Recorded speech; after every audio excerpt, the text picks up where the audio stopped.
I'm Varaidzo. I am the author of Manny and the Baby. So Manny and the Baby is a dual timeline novel that half of it is set in 2012 in the lead up to the 2012 Olympics in Bath, and half of it is set towards the latter half of the 1930s in London Soho, and it's about a group of writers, dancers, musicians just kind of trying to make it in the town on London. But it's also very much about Black British history and kind of healing from generational trauma and the political landscapes of both of those two eras. It was all fun and it was all difficult. It was a really long process. It took about 7 years from beginning to end to write. Getting lost in the jazz bars of Soho, London, and the dances and the music and the rhythm of the book, that was definitely the most fun. I was really inspired by learning about Una Marson, who was the first Black woman to have a play on the West End, and she was a show on BBC Radio.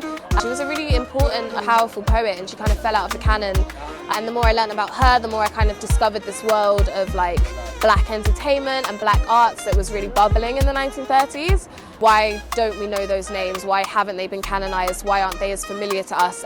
I'm currently working on a play which explores the history of the Southern Syncopated Orchestra, who was the kind of first jazz bands to have brought jazz to the UK in the 1910s. There are so many books that have been shortlisted for the Jhalak Prize that I hadn't heard about before, I hadn't come across, and the prize really did, push them in front of my field of vision. Throughout my career, I've been supported by organisations that specifically look to uplift writers of colour, ethnic minority writers. Without being lifted by organisations like that, I don't know if my career would look the same way that it does.